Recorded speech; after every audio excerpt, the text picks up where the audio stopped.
Bienvenue sur la chaîne du musicien investisseur. Ici, on va parler de ma seconde passion, les finances personnelles. Je m'appelle Anthony, j'habite à Montréal et j'ai décidé de créer cette chaîne afin de vous partager mon parcours vers l'indépendance financière. J'espère que ce contenu pourra susciter l'intérêt de plusieurs personnes qui souhaitent reprendre leurs finances personnelles en main. Alors faire cette chaîne YouTube pour moi c'est un réel challenge parce que j'ai pas l'habitude de parler devant une caméra. J'ai plus l'habitude de faire des concerts devant des centaines de personnes dans des bars, des restaurants et faire des lives aussi sur internet. Donc là faire cette chaîne, je me dis allez je me lance même si je suis un petit peu imposteur dans ce domaine parce que je suis un parmi tant d'autres. J'avais vraiment envie de créer cette chaîne et de vous faire découvrir mon récit de parcours vers l'indépendance financière. Donc dans un premier temps, je vais vous parler de mon parcours à la fois musical et d'investisseur. Il faut savoir qu'à la base, j'ai un emploi de bureau avec un salaire moyen et j'ai un side business de musicien, plus précisément chansonnier. Donc c'est en gros, je suis chanteur, guitariste et je joue dans divers événements. Donc ça peut être dans des bars, des hôtels, dans des soirées privées, dans des festivals extérieurs, etc. J'ai commencé la musique à l'âge de 15 ans dans mon ancien village en France.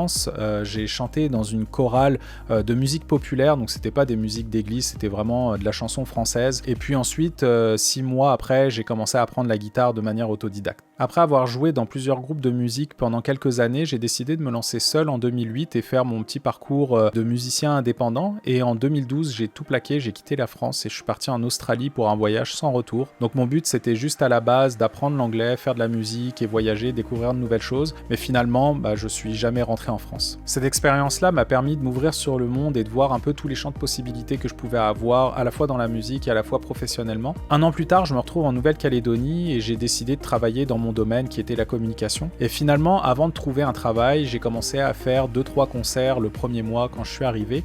Et le mois d'après, j'étais booké, j'avais une vingtaine de concerts. Donc là, j'ai pu très vite vivre de ma musique, mais j'ai quand même décidé de trouver un travail de jour pour avoir une certaine stabilité financière au cas où si je me cassais quelque chose ou si les gens voulaient plus me voir pour X raisons. Avec patience et persévérance, donc j'ai pu vivre de ma musique convenablement. Je n'avais plus besoin d'avoir un travail de jour, mais j'ai quand même décidé de le garder parce que je voulais cette stabilité financière. Et avec le temps, j'ai enregistré mon premier album avec un musicien incroyable. J'ai fait 10 chansons originales que j'ai fait mixer et masteriser à Los Angeles par un ingénieur du son qui travaille pour plusieurs émissions de télé américaines.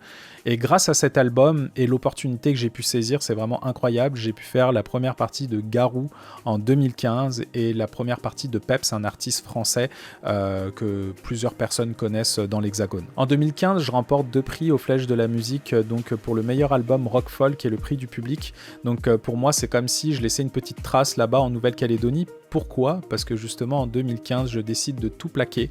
Je quitte une île paradisiaque, un confort musical, un confort financier pour reprendre mes études à Montréal dans le froid en faisant une maîtrise en communication. Donc là, j'ai recommencé à zéro. Finalement, comme en 2012, je repars avec mon sac et ma guitare, je quitte mes amis, je quitte mon confort financier, je quitte mon confort météorologique, parce qu'il faut savoir que vivre sur une île paradisiaque et passer à Montréal avec un hiver assez dur, ça a été vraiment très très compliqué pour moi. Et aussi, j'allais me retrouver dans l'inconnu, je savais pas ce qui allait se passer. Quand je suis arrivé, tout de suite, j'ai voulu faire de la musique, j'ai voulu commencer à retrouver un peu ce confort financier que je n'ai pas du tout eu dès le début à Montréal. Ça a été très très dur pour moi mentalement de retomber vraiment à zéro, de tout recommencer, de tout rebâtir. Donc là j'ai commencé à jouer dans le métro et dans la rue à Montréal pour financer mes études, pour pas toucher à mes économies que j'avais accumulées au cours des années. J'ai eu aussi quelques contrats par-ci par-là, mais vraiment rien de concret. J'ai été contacté pour faire les castings de La Voix au Québec et de The Voice en France, mais cela n'a pas abouti.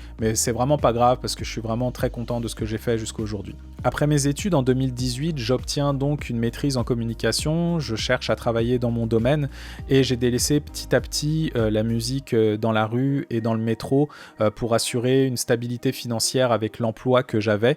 Je vous expliquerai ça dans une autre vidéo, mais jouer dans la rue, c'est des très longues heures, on ne sait pas combien on va gagner. Donc là, j'avais vraiment besoin de regarder mon portefeuille justement et de travailler, mais j'avais quand même quelques contrats qui m'aidaient pour vraiment subvenir à mes besoins et d'avoir un bon complément de revenus. Alors maintenant, on va parler enfin des investissements. Donc j'ai commencé il y a quelques années à placer quelques économies via mon institution financière dans un compte libre d'impôt qui s'appelle le CELI ici au Québec. J'ai placé une partie de mes économies dans un profil risqué avec les conseils que j'avais du courtier. C'était la première fois que j'investissais mon argent. Il m'avait expliqué que si c'est pour du long terme, tu peux placer dans quelque chose de risqué du moment que tu les décaisses pas vraiment tout de suite. Donc je lui ai dit j'en ai pas besoin. Donc on va commencer avec ça. Avec les mois qui s'enchaînaient, je voyais mon portefeuille qui était très volatile mais qui était plutôt positif. Donc j'étais quand même content, mais j'y connaissais rien vraiment dans les investissements boursiers. Et donc en 2019, j'ai rapatrié ces économies-là du CELI chez mon ancien employeur parce qu'il y avait déjà un fonds corporatif. Donc je préférais avoir quelqu'un vraiment en interne dans l'entreprise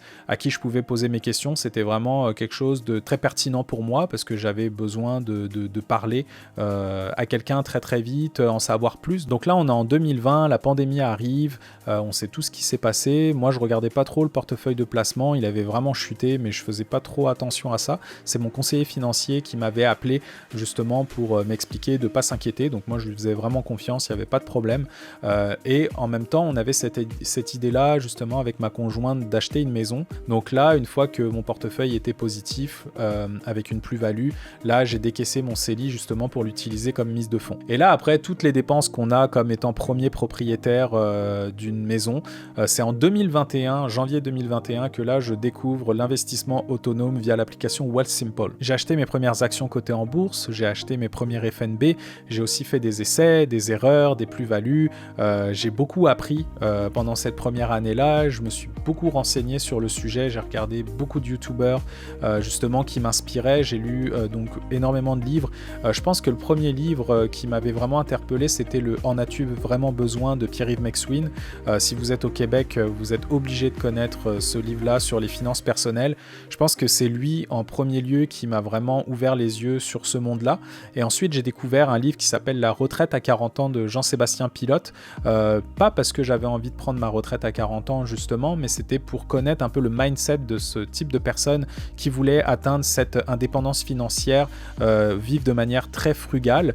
Donc c'est quelque chose qui m'intéressait beaucoup. Je suis pas du tout frugal, j'espère l'être de plus en plus justement, d'éviter la surconsommation, mais grâce à ces personnes-là, j'ai réussi à continuer vraiment d'investir de manière très agressive durant plusieurs années. Et justement, en regardant ces vidéos-là et certains youtubeurs, je pouvais voir différents portefeuilles, notamment au Canada. Je m'intéressais plus au Canada et je voyais des portefeuilles de youtubeurs de plus de 6 chiffres et là je me disais, mon Dieu, j'ai commencé avec une centaine de dollars, je vais jamais y arriver.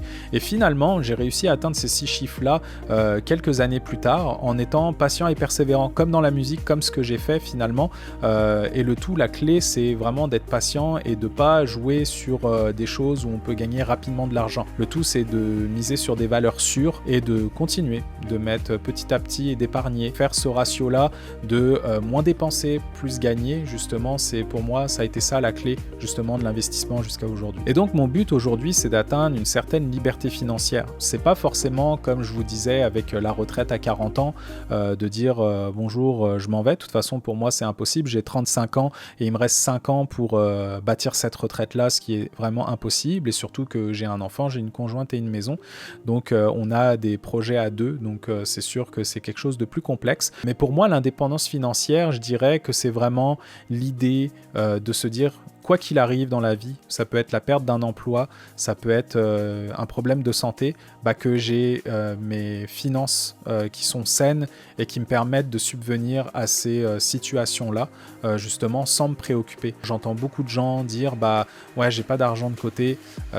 Pour moi, c'est un réel problème parce que le stress va être tout le temps là. J'ai vraiment voulu, avec les expériences que j'ai eues auparavant, bâtir ma richesse et ne pas stresser plus tard. J'espère qu'avec cette chaîne YouTube-là, sans modestie, que je pourrais susciter l'intérêt de plusieurs personnes qui souhaitent reprendre leurs finances en main, d'épargner davantage, commencer à investir, briser cette glace, ce mythe que c'est impossible d'investir parce qu'on n'est pas riche.